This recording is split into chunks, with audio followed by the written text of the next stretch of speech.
Aujourd'hui, nous sommes à Guéméné-Penfao, au nord de la Loire-Atlantique, à la rencontre d'une famille d'éleveurs passionnés à la tête de la SCEA de Saint-Yves. Véritable modèle d'entrepreneuriat, cette exploitation de 550 truies en essaige et 3000 places en engraissement a construit son développement autour d'un pilier central, l'autonomie. Ici, la maîtrise de l'amont est une priorité, avec une organisation impressionnante capable de stocker et transformer chaque année 2500 tonnes de maïs transformé, 1000 tonnes de blé et 600 tonnes d'orge. Patrice, fondateur de Vital Concept, nous amène découvrir comment cette structure allie technicité et vision de long terme pour sécuriser sa production et pérenniser cette belle aventure familiale.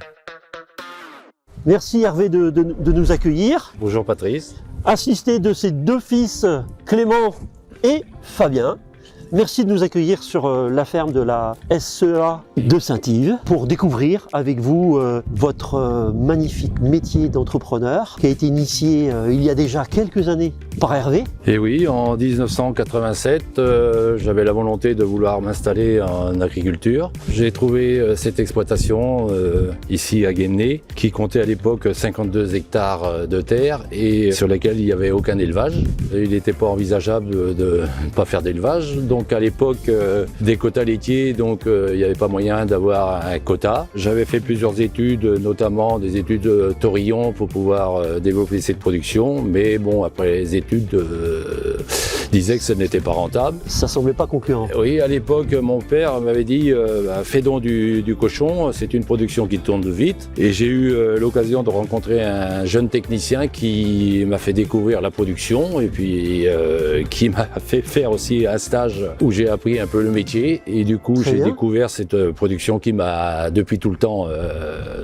passionné. Ça, c'était en 87, ici même. En 87, j'ai démarré avec un élevage de 52 truies pour la totalité des reproducteurs en plein air. Et je suis parti dès le début en essai-engraisseur, c'était la volonté de faire la chaîne complète. Ok, 87, donc cette prise d'initiative, cette installation, voilà. Le choix bien ancré de faire du porc. Oui. Donc en plein air, parce que c'était sans doute le moyen économiquement, le plus accessible. C'était pas envisageable autrement, le coût des bâtiments. Et après, quelles ont été les steps de grandes évolutions faites sur la ferme? J'ai eu à cœur de vouloir développer l'élevage pour avoir plus d'autonomie. Et puis au fil des années, j'ai essayé d'agrandir l'exploitation, de récupérer de la terre pour pouvoir gagner en autonomie. Ok. Et puis bon, bien plus tard, avec l'arrivée de mes enfants qui ont pu reprendre des terres. Ok, et donc les deux fils sont arrivés en quelle année? En 2011, ils sont revenus avec moi, mais se sont installés en 2016, Clément, et puis en 2017, Fabien, ce qui nous a permis de gagner, d'être totalement autonome au niveau des approvisionnements pour les cochons, quoi. Donc aujourd'hui, on fabrique la totalité de nos aliments. Ok, donc 87, on démarre avec 50 truies, 50 hectares. Voilà. Et puis au fur et à mesure que l'exploitation se développe, que ce soit sur l'élevage ou ces cultures, on garde toujours cette cohérence en fait de lien fort entre le sol et l'élevage, avec entre les deux la production d'aliments en totale autonomie. C'est ça. Et en plus, cette volonté de l'autonomie dans l'organisation de cette exploitation va jusqu'à une forme de liberté aussi, d'indépendance. Y compris dans la commercialisation des porcs produits sur cette ferme. C'est vrai, pour nous c'est un leitmotiv d'avoir notre indépendance. Donc nous travaillons avec Intermarché pour la commercialisation de nos porcs. D'accord. Et nous en sommes très heureux. Et depuis quelle année? 2022. Depuis 2022 déjà. Très bien, écoutez, merci pour cette belle introduction qui nous donne beaucoup d'envie. Donc ce que je vous propose, c'est qu'on aille en immersion dans l'élevage désormais. Voilà. Ça vous va? Oui. Allez, on y va. Très bien Clément, écoute, suite à cette magnifique histoire racontée par ton papa, ce que je te propose c'est que on rentre en immersion dans l'élevage. Hein. On est quand même d'abord et avant tout là pour que tu nous fasses découvrir toutes les subtilités de ton organisation. J'ai bien compris que sur ce site, nous avons donc environ 550 truies en essaige. Oui. Nous rentrons donc dans le bloc maternité, c'est ça? Voilà. Donc conduite... 7 bandes, 28 jours. 7 bandes, 28 jours, depuis toujours. Oui, un peu plus de 60 truies à Misbo. D'accord, donc ce bâtiment date de 96. Et il a été rénové en 2017, on a refait toutes les maternités. Avec, depuis le départ, combien de places? Et à l'époque, il y a eu 4 salles de 17 places de fait. Donc 34-68 places. Ok. En 97, on a refait 6 places en tampon. D'accord. et on avait refait des post-sevrages à suivre, donc 4 salles de post-sevrage avec de la nurserie. Après, il y a la partie où on voit que c'est rétréci, c'est 2001, c'était la partie verraterie, donc c'est à cette date-là qu'on a arrêté le plein air. Ok. Toutes les truies sont rentrées 2001. en bâtiment. Et à l'époque, en 2001, il y avait à peu près 300 truies en plein air. Donc on avait du post-sevrage paille ici, plus de l'eau qui était dans le bâtiment, donc ça faisait 3 lots de post-sevrage, plus de l'engraissement et de l'engraissement à façon, parce qu'on n'avait pas toute le plan d'épandage et puis la place, quoi. On y va, on continue la visite. Voilà, donc modèle casse Gavelport sur ascenseur. À l'époque, c'était déjà plutôt assez précurseur. Oui, avec pont-levis, donc c'était dans les premières caches que Gavelport a fait. Donc on a réussi à conserver nos auges qui étaient inox, les abreuvoirs aussi. Quel est le schéma génétique déjà? Et ben aujourd'hui, on est sur de l'auto-renouvellement en Topigs. Tout en auto-renouvellement. Tout en auto-renouvellement, donc là on est sur la partie de nos cochettes avec du Landras. Ok. Et là-dessus, on met un mâle Maxter en piétrin Maxter. de chez Hippor. Ok, depuis combien d'années? Ça fait 4-5 ans D'accord. qu'on est dessus. Et puis là, les premières cochettes, elles ont mis bas. Donc on a reparti à saillir sur nos premières cochettes avec du large white de chez Toppings. Et ces cochettes-là, le prochain lot, là, la semaine prochaine, à mettre bas. Donc on arrive sur la nouvelle génétique. Ok. Quelle a été la motivation pour pouvoir s'engager en fait dans le schéma d'auto-renouvellement, parce que c'est quand même un engagement supplémentaire, c'est des tâches supplémentaires. Moi, je me rappelle d'une dame qui avait dit à l'époque, c'est pas moi qui l'avais entendu, on me l'avait répété, que la meilleure coche qui était capable de sevrer 15 porcelets et puis en faire plein de porcelets et puis avoir une belle carcasse et tout, elle existait. Alors tout le monde écoutait. Ouais. Et elle avait répondu, elle est dans les élevages. Ah. Donc moi j'avais tout de suite compris que nous on avait des très bonnes coches qui faisaient des grosses carrières. Ouais. Je me disais c'est complètement bête de pas exploiter ces coches là en remettant une race pure dessus Ouais. et pouvoir faire mon auto-renouvellement. Et la deuxième chose qui me plaisait pas, c'est que quand on avait des coches qui avaient fait un peu trop de transport, de durée de transport entre le Ouais. multiplicateur et chez nous, je Ouais. trouvais que les coches elles exprimaient pas leur potentiel génétique comme elles devraient. Par le stress d'intégration dans le nouveau Voilà. contexte sanitaire. Et puis du coup, à l'époque, on est parti à saillir, c'était avec du Libra. Ouais. On avait mis sur nos coches et les résultats me plaisaient bien. Je trouvais que c'était pas plus de boulot en maternité, Ok. à part boucler mes coches et protéger les mamelles. Ouais. Et en engraissement, un peu plus de boulot à séparer, tu perdais un peu de place. Mais je trouvais qu'une fois arrivées mes cochettes, elles étaient calmes. Il y a quasiment que des cochettes, elles sont calmes, elles se lèvent même pas, elles Ouais. disent rien. Ouais. Il y a les porcelets, on n'entend pas un bruit. Complètement. Moi, je trouve que le résultat me plaît et par le résultat de sevré est excellent aussi. Ok, donc aujourd'hui on est sur un rythme de croisière avec combien de sevrés par trouée par an? Là, on est autour de 13,50 parce qu'on a fait une modification de génétique et Par là, ça portée. repart. Ok, ce qui va faire une moyenne annuelle. Le but, c'est d'aller chercher du 14 sevré. Hein. Ouais. C'est Ok. de 13,5, il faut que ça reste plutôt une moyenne faible. Ok, on continue?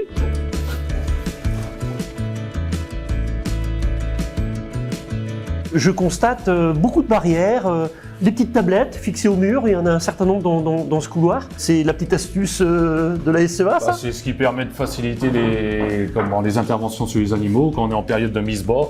Ça permet d'avoir nos produits là, l'ocytocine, le calcium pour nos truies, les gants de fouille s'il y a besoin, poser ta meuleuse. Ça t'évite de te baisser par terre, les problèmes Ok. de dos et tout.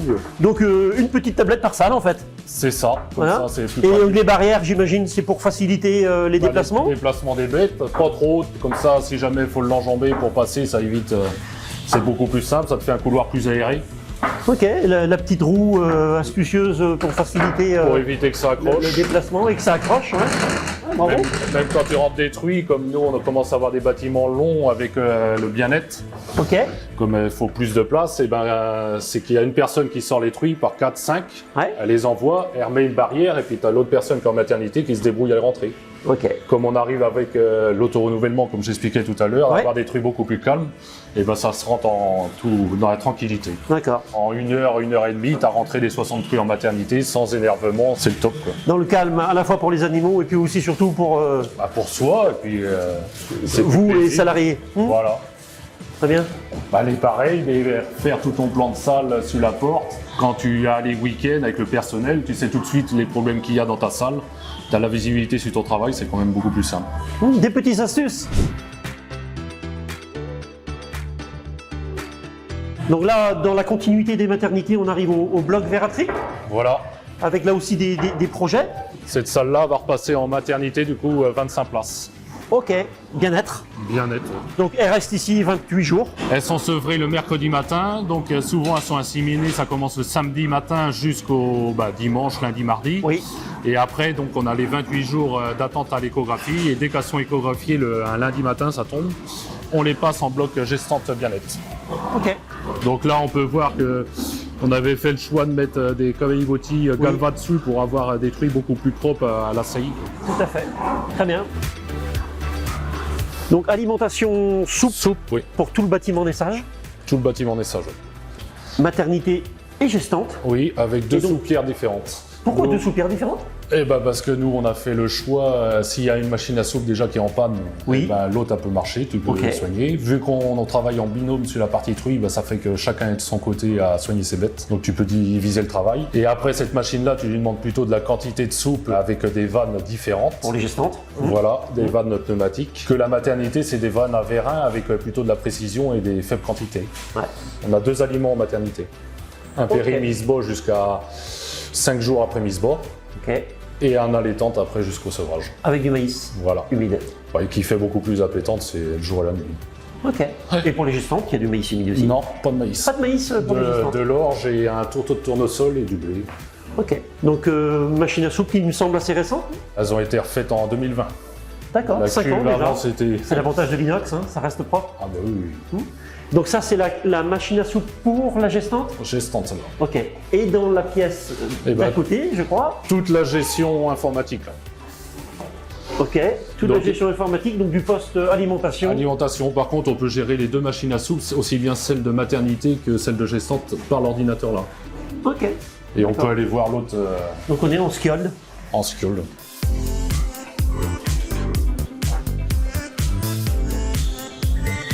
Donc là on arrive sur la deuxième salle machine à soupe, donc pas les mêmes formats, mais on n'est pas non plus sur les mêmes volumes de distribution, et Non, puis avec là aussi un besoin de précision. Précision et avec la cuve de reste. Ça permet que cette cuve-là, en fait, elle a que de l'eau dedans. Que de l'eau. Celle-ci, elle a la préparation d'aliments. Oui. Donc pour après ton circuit, tu as 2 aliments en maternité. Pour emmener l'aliment à ton circuit, tout est calculé dans l'ordinateur, il y a des volumes d'eau dans le circuit. Donc tu as Ok. tout le temps un circuit propre sans aliments. Ok. En fonction de ça, la machine, elle sait qu'il faut envoyer à telle vanne, il faut tant de litres à emmener dans le circuit. Donc elle l'envoie. À la fin, la cuve là est donc vide Ouais. et elle reprend le relais avec l'eau pour repousser l'eau et que ça soit bien. Ok. Comme ça, tu n'as pas un circuit de soupe avec de l'aliment. Donc pas de moisissure et pas d'aliments Très perdus. bien. Combien de repas par jour? Nous, en allaitante, on est à 3 repas. 3 repas. Et en Ouais. gestante? 2 repas. 2 repas. Mais avec un repas d'eau. Parce que malgré le système d'abreuvement, on voit que nos animaux boivent pas assez d'eau. Ok. On voit à côté de la réserve d'eau, la pompe de pression poste fixe. Poste fixe, donc on a 3 postes fixes comme ça. 2 en jumelé et une en simple comme celle-là. En se déplacement dans ce bâtiment là, je trouvais que l'ambiance était plutôt très agréable, de bonnes températures, assez homogène sur toutes les salles qu'on a visitées. Quel système de chauffage vous avez sur Et ben, l'élevage? nous, sur la partie truie, donc on a des plaques chauffantes, donc ce qui permet d'avoir un nid pour les porcelets et puis refroidir l'ambiance de nos maternités, Oui. de nos salles. Oui. Et donc, Quelle température à peu près en salle de maternité? j'aime L'objectif? bien avoir un 24, moi, 24 degrés. Comme ça, je sais que je suis pas trop embêté avec les diarrhées et tout, que la Ok. truie reste correcte pour bien manger. Ok. Et il faut savoir que nous, on a fait le choix de mettre un aérothermie. Comme ça nous coûte pas cher. Qui dessert tout le bâtiment? Et ben, toutes les plaques chauffantes sont chauffées en aérothermie. Ok. Et après, pour la partie, par contre, post-sevrage, on est en chauffage gaz. Et donc, il faut savoir qu'on sort à peu près 14 000 cochons de post-sevrage Ouais. avec une bouteille de gaz à l'année. C'est tout. C'est tout parce que... Et comment tu l'expliques ça? Eh ben parce que nous, quand on vide nos post-sevrages, on lave toutes nos fosses à la lance incendie. Donc il reste plus 1 mètre cube de lisier, plus une crotte, plus rien. Ok. Donc ce qui permet que quand on rentre nos petits porcelets, on sous-ventile et admettons, on va mettre à la régule 29 de chauffage et en ventilation, tu mets beaucoup plus haut, tu mets 31. Ok. Comme ça, tu sous-ventiles et t'as pas d'huissier, t'as pas d'humidité. Et, Ok. Et tu fais monter la température beaucoup voilà. plus rapidement. Donc on gagne beaucoup en gaz. En Ouais. chauffage, on peut regarder tous les systèmes, on a comparé avec tous les systèmes innovants. Personne n'arrive à faire moins cher que notre chauffage en post-sevrage. Ça passe aussi par un vide le plus total possible Ah bah, le plus total. pour partir à blanc Oui. sur la nouvelle bande, quoi. Voilà. Ok. Bravo.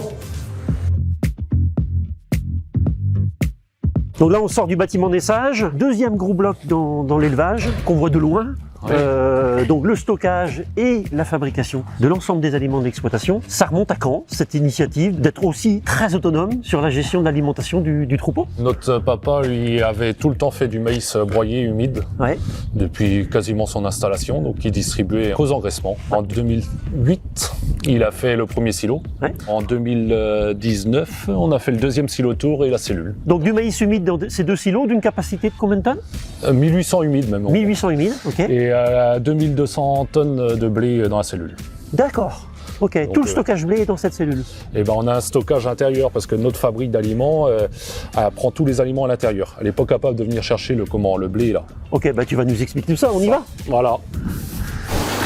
Donc fabrique Donc encore du stockage ouais, sur cette partie de 2014. qui date de 2014. Donc dans ces cellules, on va retrouver les complémentaires, Eh ben, la on peut- protéine. On peut aller voir par là, oui. Donc on a 4 petites cellules comme celle-ci. Donc il y en a une en soja, une en colza, une en tournesol. Ok. Et la 4e, on met de l'orge, ou les appoints, ou la févrole, ou du pois quand on en fait Ok. chez nous. Et après, on a 2 grosses par derrière qui sont en orge. On D'une met capacité de stockage de combien de tonnes? 220 jusqu'à 250 tonnes suivant Entre le pièce. 220 et 250 tonnes par cellule. Et une en blé. Parce que comme ça, on ramène le blé pour à peu près 1 mois et demi. En fin de saison? Non, à chaque coup.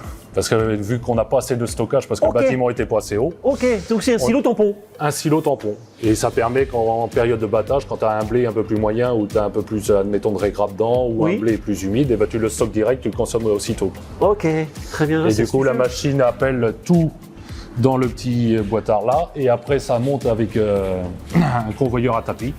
Et c'est fabriqué, on fabrique entre 1 tonne et 1 tonne 5 à l'heure. On va au broyage. Voilà, Du broyage, on descend à la mélangeuse. mélangeuse, silo tampon à côté. Silo tampon à côté. On appelle les matières minérales. Et une fois que le mélange est fait, ça prend... 1 heure à peu près de préparation. Ok. Donc c'est les formules les plus longues, hein. D'accord. Et les éléments finis ensuite vont dans les silos tampons Par soufflerie. par soufflerie. Voilà. Ok. Et donc ça c'est que pour la partie sec, donc blé orge fabriqué chez nous, Oui, produit chez nous. oui. Et après on a une pré-soupe maïs qui fait que de la pré-soupe maïs. Donc le petit point technique aussi qu'on peut voir, c'est le poumon du silotour qui est ici. Ah oui. Waouh, une immense vache. Voilà, qui gonfle en fonction de la température et puis quand on rentre le maïs dans le silo, ça sert à ce qu'il n'y a plus d'oxygène dans le silotour. Quelle est l'humidité idéale pour s'assurer d'un stockage parfait en hivernage? Autour des 32 c'est bien. 32, c'est bien. Mais on a stocké des années à 40 avec un bon maïs de qualité, il n'y a jamais eu de problème. Ok. Et donc on peut aller voir la pré-soupe maïs. Donc chez nous on met 2 litres d'eau pour 1 kg de maïs sec. Donc broyé 3 fois par jour. Et quelles que soient les préparations de soupe, C'est ça. engraissement, C'est une Gestante. préfa maïs par le fait, nous, elle sert aussi bien pour un porc croissance que finition Oui. que de la maternité allaitante. ok, Donc c'est tout le temps c'est la même base. ok. Ok, donc là on est devant la pré-soupe, Voilà. donc le maïs est broyé, Il arrive tout par vis. Donc les silos tours c'est fermé, il y a une vanne à clapet pneumatique qui ouvre le silo pour pas qu'il y ait d'oxygène à rentrer dedans. Et après par cascade de vis, ça arrive sur le broyeur qui broie, lui, il doit broyer à peine 1 tonne à l'heure. ok, et donc est mélangé avec l'eau, Avec l'eau. et ensuite puis- est appelé par la machine à soupe. Voilà, donc 3 repas en engraissement, 3 préfats de maïs, parce que la cuve est trop petite. Ok. On pourrait faire un peu moins, mais il faudrait une cuve beaucoup plus grosse, et ce qu'on n'a pas. Ok, très bien. Donc, avec des systèmes d'escalier pour faciliter l'accès à l'entretien. Donc là on rentre dans le bureau de la fabrique d'aliments. Voilà, donc là, petit système qu'on a refait, ça a été refait l'année dernière, parce que justement c'était compliqué pour le suivi. Oui, Des petits boîtiers, chaque cellule a son petit boîtier, avec 2 sondes dedans, oui. et on met une consigne de température, et si ça dépasse la consigne, il y a tout de suite le voyant qui s'allume. D'accord. Dans Donc, chaque cellule de stockage. Voilà, donc c'est quelque chose de très visible, parce qu'au début c'était avec un potentiomètre et on voyait jamais les températures exactes. Et on voit tout de suite où nos silos sont rendus en alimentation, avec le bar graphe. Ça représente quand même des investissements importants. Ah oui. Hein, cette unité de stockage, de préparation de l'ensemble des aliments nécessaires pour l'élevage de 550 truies. Tous les animaux sont sur le site. Oui. Quel est pour vous le principal retour sur investissement de cette fabrique d'aliments? Le fait de le faire chez nous, déjà tu gagnes ton aliment à toi. Donc tu mets l'azote qu'il faut au moment qu'il faut, donc tu as un aliment qui a beaucoup plus de protéines. Donc qui dit plus de protéines, moins de soja. Donc là tu vas aller encore gagner, tu vas aller chercher quasiment en fonction Quelques eurotonnes. C'est des eurotonnes. Tu ramènes toujours quelque chose de qualité. Ton orge, tu la refais de qualité. Ton maïs, tu le ramasses au bon stade, à la bonne humidité. Tu fais avec les nutritionnistes des aliments le plus performants possible ou à un coût le plus raisonnable. Donc qui te fait pousser tes cochons au mieux. Tu as le résultat de ton aliment, il est fabriqué aujourd'hui. Demain matin, je fais une charcuterie, je vois tout de suite si mon aliment est bon ou pas. Parce qu'un cochon, il n'y a pas plus fin gourmet que ça. Si l'aliment lui plaît pas, il va pas le manger. Complètement. Donc l'année dernière, on a eu des maïs qui étaient de moins bonne qualité parce que les conditions climatiques n'ont pas permis. On avait du colza dedans. Le colza rendait ton aliment beaucoup moins appétant. Dès le jour où on l'a arrêté, les cochons ont déjà mieux mangé. Tu gagnes, il n'y a pas à transporter ton blé. Ton blé, nous, il est resté chez nous. Il est passé du champ d'à côté à venir dans notre ferme. C'est des coûts que tu ne payes pas un transporteur à le faire. Ok. Et si on s'intéresse un peu au temps passé autour de ce poste de stockage, de préparation, de fabrication de l'ensemble des aliments, ça représente quoi à peu près par jour? Le temps passé, c'est pas dur. À la récolte, qu'on livre ici ou chez nous, c'est à peu près pareil. Ce qui est en plus, c'est qu'il faut aspirer la fabrique d'aliments, nettoyer ton local poussière, nettoyer ta fosse. Bon, ça, quand tu as passé après chaque battage une journée à faire tout ça, c'est fait.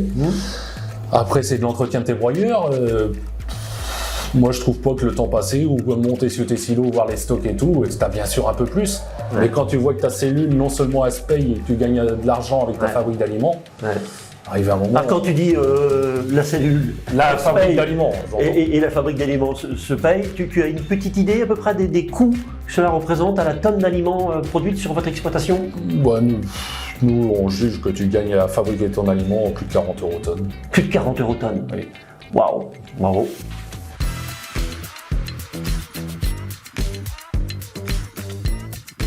Donc là, on peut voir un enrouleur. Mon frère Fabien, là, il adapte des enrouleurs comme ça pour qu'on n'ait plus à déplacer les enrouleurs. Ok, fixé au mur. Donc c'est lui qui fait tout le système avec un système en roulement de fixation. Très astucieux. On retrouve nos barrières pour faciliter la circulation des porcelets. Là, on a un couloir assez large parce qu'en fait, c'est un couloir qui sert de coupe-feu. On a là, c'est comme en laine de roche. Ok. Donc il sert de coupe-feu aussi bien que de couloir. Ok. On a profité de ça. Très bien. Donc là, on a notre partie post-sevrage avec nos 6 salles de post-sevrage. Donc 6 salles de combien de places? C'est plutôt, nous on parle comme ça, c'est 25 cochons par case. Parce que là, ces salles-là, tu as 18 cases et les petites, tu n'as que 12 cases. Donc système de chauffage à ailette, eau chaude. Donc là encore un choix qu'on a fait nous. Oui, je vois ça. C'est qu'on voulait des caillebotis inox sous le nourrisseur et sous l'abreuvoir pour en cas où d'acidité par l'eau et par l'aliment, par la salive. Un coin confort avec nos caillebotis plastique sur un câble Galva et dans le coin d'éjection un autre caillebotis inox. Et ça se traduit vraiment par une fréquentation très différenciée, par la notion de confort du sol. De confort, mais maintenant on mettrait que de l'inox parce que le coût de démontage et tout, c'est du temps qu'on compte pas forcément qu'on achète. Mais... Ok, ça serait plus simple d'avoir un sol tout inox. Et puis servi. Comme les cloisons PVC, on a nos premières cloisons, elles sont de 96, elles sont encore comme neuves. Donc alimentation par chaîne. Par chaîne, donc l'aliment premier œuf qu'on achète. Ok. Et on peut aller voir dans la salle en face, on aura l'aliment fabriqué chez nous. Donc là on peut voir l'aliment fabriqué à la ferme. Et c'est bon, il est fin aussi. Ah oui. Des grilles de combien? C'est de la grille de 2,5 ou 2.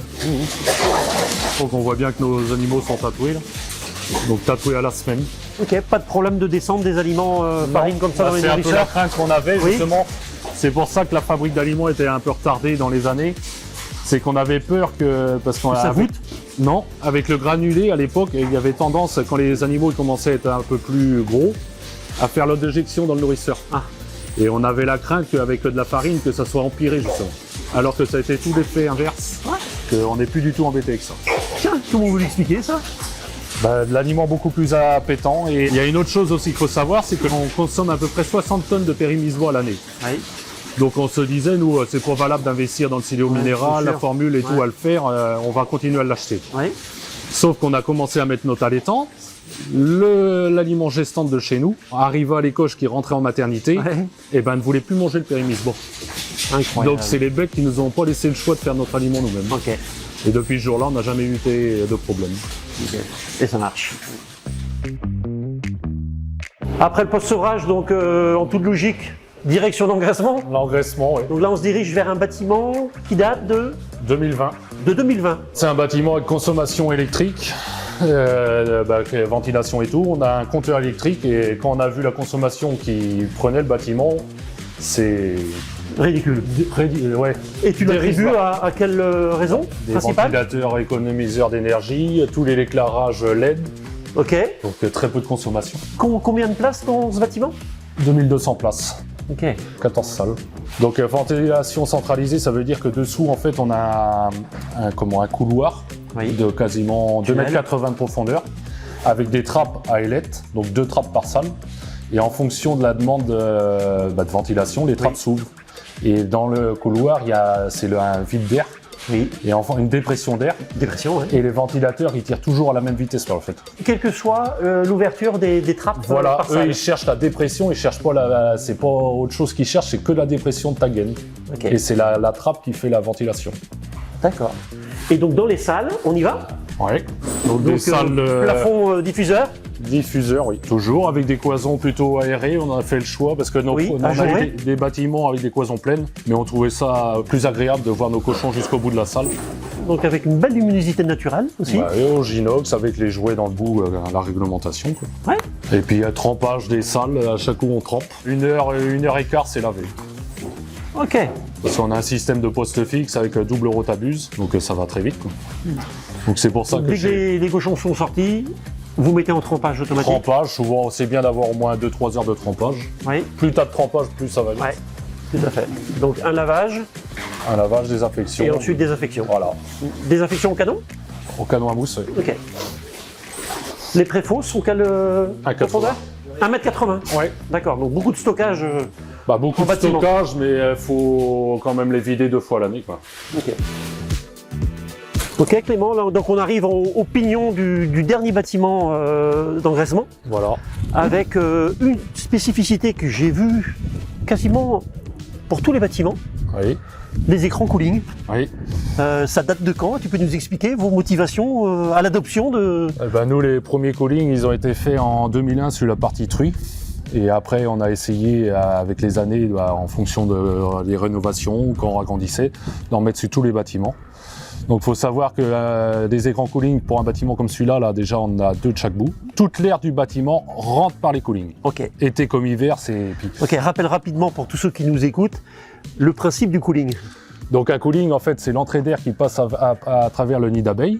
Oui. Et en dessus, en haut, on a de l'eau Oui. qui traverse tout le... Ça fait un peu comme un Gravitairement. radiateur de voiture qui traverse. Donc il faut savoir que nous, dans les bâtiments, l'été, en bâtiment d'engraissement, un bâtiment non refroidi ou refroidi, on Oui. arrive à gagner jusqu'à 5 degrés dans la salle. 5 degrés par 5. l'effet cooling. Voilà. Et vous remarquez la même chose pour les autres bâtiments aussi? En maternité, tous les bâtiments. en gestante, Tous les bâtiments. partout. Maternité, ce qu'on fait, vu qu'on cherche une température tout le temps qui est à 24-25, c'est celui-là qui tourne le plus, on le démarre plus vite. Donc ça veut dire qu'en été, quand on a des belles températures à 35 voire plus, on peut espérer descendre à 30. C'est ça. Donc plus jamais de baisse de consommation, même l'été sur tes animaux, c'est très très rare d'en voir. Il Ok. faudrait vraiment- Et en termes de besoin d'énergie pour faire fonctionner le... L'énergie, on Le peut circuit. aller voir à l'intérieur, c'est une pompe et de l'eau. quoi. Donc on voit les réserves d'eau. Tu as toutes les réserves d'eau, les bacs sont pleins avec Oui. le système de flotteur Oui. et la pompe qui Donc tourne en l'eau permanence. arrive en haut. par le haut, Et en haut, tu as une autre barre répartie sur qui toute la répartit longueur. sur toute la longueur. Voilà. Très simple mécaniquement. Très très simple et ça marche du feu de Dieu, comme on dit. Ça te permet d'avoir des combes beaucoup plus propres que quand tu as une entrée d'air directe. Oui. Tu as beaucoup plus de toiles d'araignée et de poussière dans tes combes. Ok.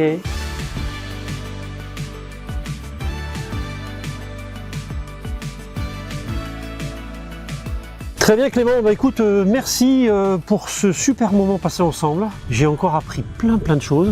Quelle belle aventure familiale, avec beaucoup de cohérence dans tous vos développements, dans tous ces choix opérés, soit pour de l'efficacité, soit tout simplement pour donner un côté très structurant à ces investissements et penser toujours à l'avenir. Et même si moi j'ai appris beaucoup de choses, je sais que si je devais revenir sur ta ferme dans quelques années, j'en apprendrai encore sûrement beaucoup. Ah bah, j'espère, parce que Voilà. c'est un métier où on progresse quand même. Ouais, donc beaucoup d'évolutions hein, depuis 87 en fait, hein, Oui. et l'initiative de cette belle expérience par ton papa. Et puis nous voilà 2026 déjà, et encore des beaux projets à venir. Tu peux nous en dire 2 mots avant de finir?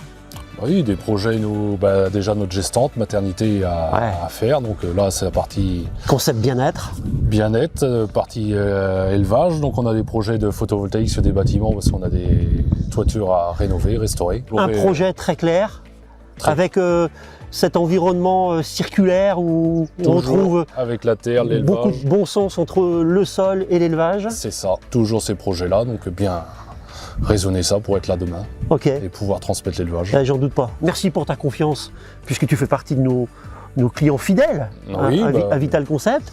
Nous sommes dans le Nord 44. Vous êtes le bel exemple qu'il est possible de faire du commerce avec de la continuité, même si ton fournisseur est à 200 km d'ici. Ça C'est pose ça. pas de problème. Ah, aucun problème, toujours livré avec le sourire, jamais de problème. Bon courage, plein de belles choses Oui. à toute la famille et au moi- plaisir de se retrouver. Et moi, je souhaite à te remercier de l'intérêt que tu as porté à notre entreprise et puis d'être Ouais. venu nous voir, nous rencontrer. Ouais. Je t'en remercie.